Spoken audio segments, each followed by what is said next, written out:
nombreux pour cette représentation de corps à corps, donc interprétée par Marine Secchi.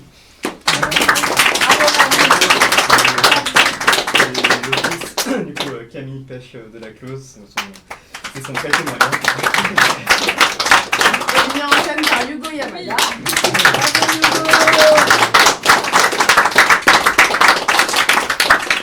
Et merci du coup au théâtre de la petite croisée, enfin de la croisée des chemins, et Sébastien était à la régie aussi, merci beaucoup.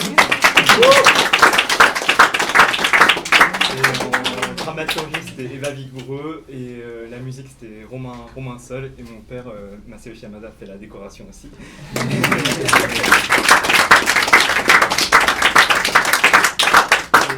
Voilà, juste un petit mot, donc on va organiser un petit bord plateau de 15-20 minutes juste après. Juste avant, voilà, on a aussi une autre pièce qui s'appelle Progéniture, donc c'est aussi une création originale. Et voilà, ça parle aussi de la maternité, mais dans un univers différent, c'est plutôt un univers dystopique. Un gouvernement qui arrive au pouvoir et il impose à la population un permis de parentalité.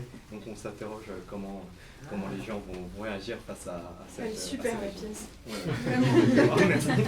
Et aussi on participe aussi au Festival d'Avignon avec cette pièce-là et la pièce de corps à corps. Donc voilà, on a aussi une petite fiche avec le QR code de la cagnotte. Donc si vous pouvez nous aider, ne serait-ce qu'1 euro, voilà, ça serait vraiment une grande aide pour nous. Et aussi une dernière chose, si cette pièce vous a plu, n'hésitez pas à mettre votre avis sur Billet Réduit et surtout parler autour de vous parce que le bouche à oreille c'est ce qui marche le mieux.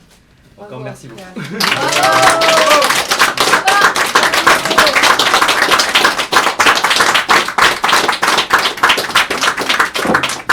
Pour les personnes qui souhaitent voilà, rester pour poser des questions à nous trois, bah, n'hésitez pas. Laissez un peu l'histoire à la pièce. Ah bon, forcément. T'as ça du drame. Et ça aurait été rigolo. Tu l'as extraordinairement bien interprété, Hugo, très mis en scène. Ah, merci. Voilà, formé un super trio. Très émouvant, mais j'ai pleuré tout le temps. Je continue à pleurer à chaque fois. Moi je pleure aussi dedans, mais c'est des pleurs de décharge comme les enfants, ça fait du bien. C'est important, faut que ça sorte. Et pour la petite histoire, je sais pas, enfin peut-être en parler, Hugo m'a commandé cette pièce, mais dans un contexte particulier. On s'est rencontrés grâce à l'association On est là, qui est une association que j'ai cofondée quand j'avais 19 ans, avec plusieurs amis, que des anciens malades du cancer. Et Hugo a été mon filleul. On avait un système de parrainage qui existe toujours. Et donc on s'est rencontrés quand lui venait de commencer ses traitements. En fait, là, juste avant son opération, il avait des questions, il avait des craintes, c'était bien normal. Donc on s'était appelé un long moment. Oui, parce que pour information, j'ai eu aussi la même maladie que Camille, un cancer de l'os. Et en 2015, quand j'avais 21 ans, et voilà, je manquais de repères, j'avais besoin d'un ancien patient qui soit, voilà, pour que je puisse avoir une image concrète de la guérison. Et c'est là où j'ai connu On est là, et Camille est devenue ma marraine. Et ça m'a beaucoup aidé à ce moment-là. Et ensuite, tu m'as commandé une pièce, mais bien plus tard. Bien plus tard, hein, c'est 8 ans plus tard, d'écrire, comme ça, ouais, c'est ça. C'était dans le cadre du conservatoire à Saint-Germain-en-Laye, dans lequel je faisais partie. Et il y avait un module de mise en scène de 30 minutes. Et il ne fallait pas que ce soit une pièce personnelle, enfin une pièce écrite par le metteur en scène. C'est pour ça, mais je voulais quand même parler de ce thème-là. Et j'avais cette image de drap avec les radios.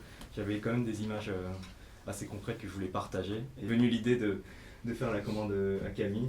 Au début, je voulais juste raconter l'histoire de Camille, de son parcours à l'hôpital. Mais quand elle m'a raconté de sa maternité, ça m'a tellement bouleversé et touché. Je me suis dit, allons-y, parlons plutôt de cette histoire. Et c'était vraiment incroyable. Donc tout ce que vous avez entendu, c'est une histoire vraie. Et c'était fort émouvant. Parce qu'on a fait les bons choix de raconter ça. Moi, j'ai appris un truc dans la grotte, dans la Kadisha. Je l'ai raconté à personne, je crois. Ouais. Ah, oui. J'ai appris quelque chose, voilà. Merci Camille pour partager ton intimité. Oui, j'ai vraiment l'impression d'être toute nue là-dedans. Eh ben on est deux, hein. Et Marie, comment tu le vis ça, d'interpréter justement cette... Oula, disons que ça dépend des jours. La semaine dernière c'était plus difficile parce que c'était la première et donc c'était très très impressionnant. Et le lendemain, ça allait déjà mieux, donc je me suis dit, bon, c'est un peu comme quand on fait, je sais pas, on conduit la première fois, ou voilà, au début on a très très peur et puis après ça va mieux. Mais c'est pas la même énergie. Après, il y a le fil rouge du texte. Ouais. Et c'est vrai que après, le texte est très lyrique, très poétique par endroits. Donc il faut quand même, je sais pas comment dire, faire sentir ces moments-là, plus que de créer de la nuance sur ça. Et il peut y avoir quelques oublis, mais j'essaie surtout de mettre dans chaque scène, dans chaque tableau, un souffle. Et du coup tracer une ligne. Et c'est un peu comme ça qu'on avait travaillé avec Hugo, on a fait que scène par scène, enfin pas que ça, mais scène par scène. Et donc en fait, pour chaque scène, il y a une intention, et ça file droit quoi, sur cette idée. Mais après, comme il y a des fois des nuances dans une même scène, et du coup, des fois, moi, je me laisse aussi un peu déborder, mais je pense qu'il y a du trac, il y a aussi l'émotion du texte. Ça se sent pas. Donc, boum, allez, c'est pas grave, je me dis, c'est du spectacle vivant, on y va. Mais après, avec Hugo, surtout sur la mise en scène, il y avait cette idée que ce soit une sorte de fil tendu qu'on emmène d'un point A à un point B, et qu'on ne retombe pas à chaque fois. C'était ça le plus gros challenge, je trouve, de la pièce. Et d'un seul en scène, ce que Marine porte, vous avez peut-être compris qu'il y avait donc deux personnages. Il y a le personnage de Diotime et le personnage de Sophie. C'est pour ça qu'il y a tout ce début sur le banquet de Platon. Et donc Marine doit interpréter ces deux personnages sans que ça se sente trop non plus, sans que ce soit lourdingue. Et gérer toutes les transitions entre les moments où Sophie parle. Au début, vous avez remarqué qu'elle parle très peu. C'est Diotime qui prend en charge tout le récit, parce qu'elle est... Ça correspond au moment où elle n'arrive plus à parler à cause de la fatigue. Et petit à petit, il y a toute la métamorphose, et à la fin, c'est presque que Sophie qui raconte son histoire. C'est très beau. Et donc Marine doit aussi réussir à interpréter ces deux modes de discours, ces deux modes d'émotion. Diotime, elle est plus neutre, elle est un peu plus âgée, plus expérimentée. Et Sophie, elle est dans ce qu'elle vit, dans son corps, donc c'est pas les mêmes charges émotionnelles. Surtout dans la scène, je trouve, elle découvre qu'elle est enceinte, t'arrives très bien à gérer les deux entités. Après, avec Hugo, on l'avait présenté au conservatoire en une demi-heure, où là, il y avait eu, donc sur cette demi-heure-là, c'était vraiment un travail sur ce que moi, j'ai un peu de poum, comme ça, en termes de tout droit, quoi. Et donc de plus nuancer, et là, c'était de créer la nuance et que chaque transition soit fluide et que chaque moment de la pièce ait une coloration un peu différente, et que en sachant qu'il y en a qui peuvent se répondre aussi. Voilà. Vous avez vu les couleurs sans doute peut-être aussi. Oui, voilà. Sur les couleurs, les roses, les verts, les jaunes. D'ailleurs, pour information, jusqu'au dernier moment, on a fait des modifications de texte. Parce que en 9 ans, c'était pas du tout cette version-là. On parlait encore de la naissance de son deuxième enfant. Et du coup, on sentait qu'il y avait une retombée d'un soufflet. Et c'est pour ça on a plutôt parlé de cette urticaire, du staphylocoque. On a fait beaucoup d'échanges avec Camille durant tout le mois de novembre, décembre et même début janvier. Et vraiment, 10 jours avant la première, on a enfin fixé le texte. Et avec Marine, on a répété 3 fois juste avant. Donc le stress, il était vraiment là. Mais je suis très content quand même d'avoir pu faire ce travail et d'avoir pu... accompli. Et quelles sont les difficultés d'un metteur en scène dans ces cas-là, d'adapter un scénario, justement, refaire les textes Oui, il y a ça aussi, il y a la direction aussi de l'actrice aussi qui n'est pas forcément évident. Enfin, moi je parle énormément avec Marine et je demande aussi son ressenti aussi, donc c'est vraiment un échange. C'est pas vraiment une direction que je lui donne, c'est plutôt un échange qu'on essaie de trouver ensemble. Moi je pense que j'ai plutôt un rôle de pont entre les différents métiers et puis voilà. Donc vous allez la jouer à Avignon, c'est ça? Oui, exactement, c'est ça, au Théâtre de la Carrotterie, si jamais vous venez à Avignon cette année-là. Par rapport à ce paradoxe, c'est quelque chose que... Ça n'existe pas, moi c'est un truc qui m'a vraiment obsédée. Et c'est une idée que tu as créée, Non, il y a vraiment un passage dans le banquet. Diotime, du coup, c'est vraiment une prêtresse, on pense qu'elle a existé, mais on n'a pas de source directe, comme surtout les femmes d'ailleurs dans l'Antiquité. Et elle, donc on pense qu'elle officiait dans un temple où elle était spécialisée justement sur ces questions de fécondité. On pense aussi qu'elle aidait les femmes à accoucher, tout ça. Donc elle avait vraiment un rôle de sage-femme, dans tous les sens du terme. Et donc Platon est un philosophe grec, et il a écrit plein de dialogues où il traite de plein de questions philosophiques. Et donc dans le banquet, il parle de comment on peut définir l'amour. Et donc il y a 8 personnes qui donnent chacun leur définition de l'amour.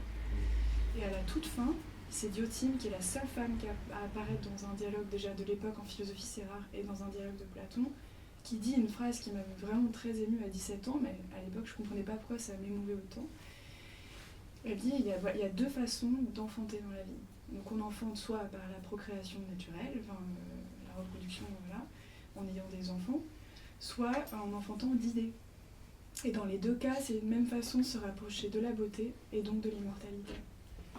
Et c'est un don qui est fait aux hommes, et à chaque fois, elle dit ce qui guide cette manière de toucher à la beauté, à l'immortalité, c'est l'amour.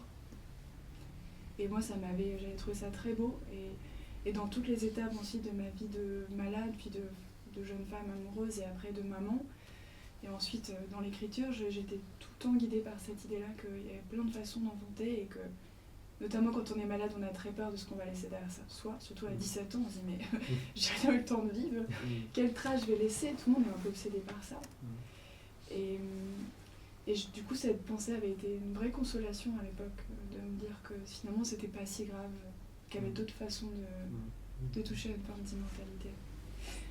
Voilà. Et donc j'ai appelé ça le paradoxe de Diotima, sur être soit mère, soit artiste, ou les deux en fait, qu'on pouvait être potentiellement les deux, avec tout le monde, homme ou femme, quelle que soit sa condition physique d'ailleurs et morale, pouvait trouver des chemins différents.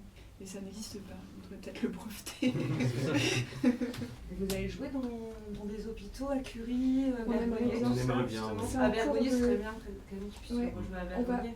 Le but de la mise en scène de Hugo et du jeu de Marine, enfin même dans l'espace, là on est dans un petit théâtre, c'est de pouvoir le jouer dans plein d'endroits différents. Oui, Il exactement. vous faudra un mécène en fait. Oui, là on est en Voilà, contact et puis avec plusieurs personnes, mais Des même dans d'autres associations aussi théâtres. peut-être. Ouais. Les associations. Il y a d'autres théâtres qui pourraient être intéressés aussi. On va voir, de toute façon c'est une pièce qui vient vraiment d'être créée par une compagnie qui vient elle-même d'être Oui, créée, c'est pas ça. pour tout le monde, c'est le Intéressant, grand saut ouais. dans l'inconnu. Oui, exactement. Donc oui, on espère que, et pour les autres pièces d'ailleurs qui sont jouées actuellement ou qui seront jouées par la compagnie d'ailleurs. Ouais. Pas qui on espère longue vie. Ce qui m'a vraiment touchée, c'est le miracle. Et ce qui m'intéresse, c'est aussi, est-ce que c'est vraiment le miracle qui s'est passé ou c'est la conviction? Alors ce qui est drôle, c'est que les médecins eux-mêmes ont parlé de miracle. Ces mêmes médecins qui m'avaient dit que j'étais Est-ce stérile. que c'est toi qui penses que tu vas... Non, au contraire, moi je suis tombée enceinte au moment où tout le monde m'a... En fait, au moment où je me suis dit j'aurais pas d'enfant, ce que j'essaie de raconter, au moment où je me dis je serai mère autrement, et en fait tant pis, c'est pas grave, c'est quelque chose que je dois mettre derrière moi. Je suis tombée enceinte vraiment au moment où j'avais fait la paix avec ça. Et donc ce qui est drôle, c'est que les médecins ont appelé ça un miracle, parce que bon, ça défie la science, ce qui m'avait asséné, et je comprends, hein, je leur en veux pas, mais ce que les chiffres disaient aussi est très... Voilà. Et moi je pense que c'est presque l'inverse de la conviction, en fait. C'est en lâchant prise et en me disant, en n'écoutant plus personne, y compris moi, que j'ai laissé cette place-là. C'est pour ça que je parle de, peut-être c'est pas très clair, à la toute fin, je dis comment on peut hurler au plus profond des non, des oui, en fait. Et que parfois c'est en renonçant à des choses qu'on s'autorise à les vivre autrement, enfin en renonçant à notre idéal de quelque chose en fait, d'une façon ou d'une autre, que finalement on se laisse la place pour autre chose. C'est assez difficile à expliquer, mais donc c'est un miracle pour... pour les médecins c'était un miracle, moi aussi je l'ai aussi vécu comme un miracle, mais en fait c'est dans le lâcher prise que ça a pu advenir.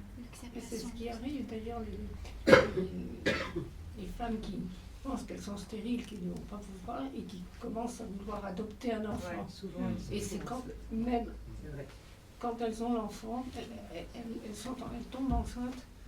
Et c'est très mystérieux pour ça, ce rapport qu'on a notamment avec les femmes à la maternité. Est-ce que c'est la société, il y a plein de questions qu'on pourrait se poser là-dessus, de déterminisme, c'est très complexe et c'est tellement personnel. Mais oui, c'est vrai qu'il y a plein de femmes qui vivent ça de manière différente.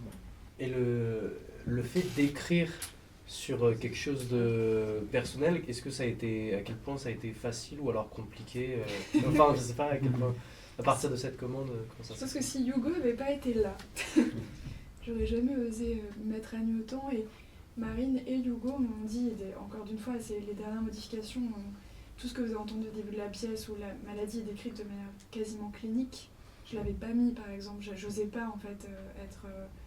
Et en fait, ils m'ont aidé tous les deux par leur regard extérieur à me dire en fait Camille, il faut être plus expressive par rapport à ça, parce que le public va être perdu et il faut oser aller jusque-là, oser parler du corps, oser. Ce sera pas de l'impudeur. Donc je pense que seul, surtout le théâtre, je peux pas me protéger derrière. Moi, c'est mon métier en plus d'éditer des livres, donc je peux pas me protéger derrière un livre. Il y a l'immédiateté de la scène et en même temps, du coup, ça permet sans doute de faire sortir des choses que j'aurais pas pu faire sortir autrement. Parce que le texte m'appartient plus et c'est très bien comme ça. Il est joué par Marine qui lui a donné des émotions que moi-même j'avais pas vues. Je pleure en voyant. C'est pas de la mégalomanie, mais je la vois jouer et je suis traversée par son émotion, ce qui n'est plus la mienne. Et c'est ça à vivre, c'est assez fou. Et le regard que Hugo a posé de sa propre histoire aussi. Donc c'est vraiment quelque chose de collectif.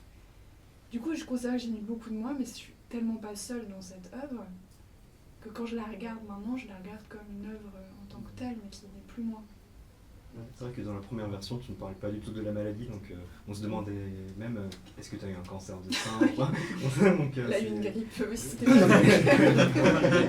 un poil pathétique quand même. C'est le Covid. Mais d'un côté, oui, le fait de clarifier, c'est important, je pense, pour mieux apprécier la fin, justement. Ouais, mais ça, c'est grâce à vous, vraiment, pour le coup. Pour répondre à ta question, ça a été à la fois génial et très agréable, mais vraiment, s'ils n'avaient pas été là pour me pousser hors de mes retranchements, et même Hugo en premier pour me dire il faut faire quelque chose de ça, ose écrire, je pense que je ne serais pas allée jusqu'au bout. Enfin, je ne l'aurais pas montré en tout cas. Surtout ça.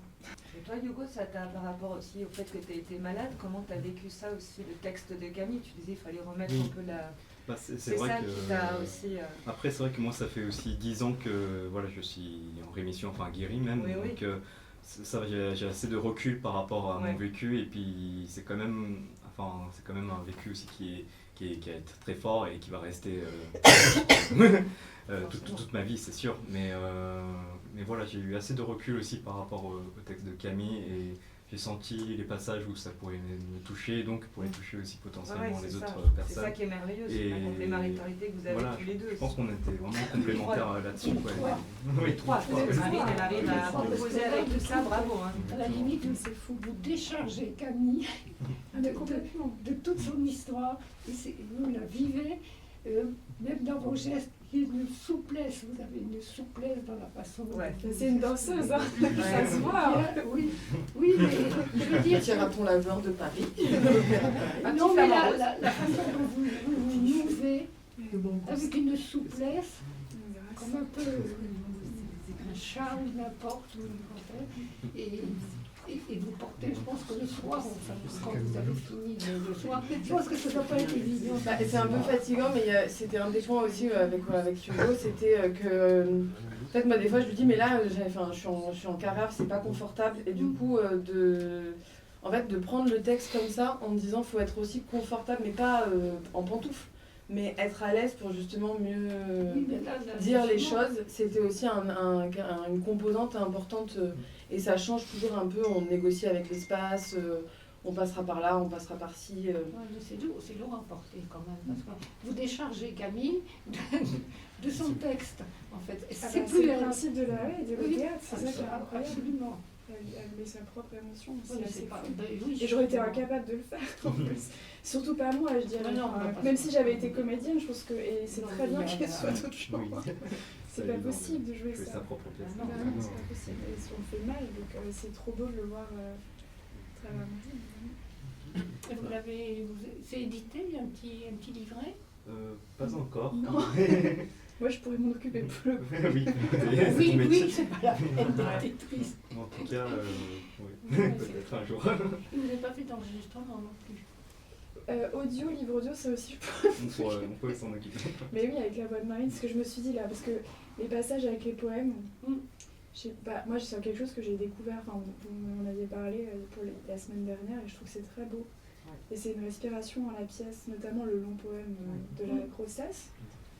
Du coup, on est juste dans ta gestuelle, on écoute la voix, mais on te voit Oui. Ah ouais, c'est très beau, la grossesse, c'est magnifique. Oui, c'est très beau, on voit au fur et à mesure que le corps qui se déploie et tout. Mais du coup, je me suis dit, ça ferait un très bel enregistrement sonore aussi. En tout cas, merci beaucoup. Il y a la prochaine pièce qui va démarrer bientôt, donc on va faire la démise. Merci. Et...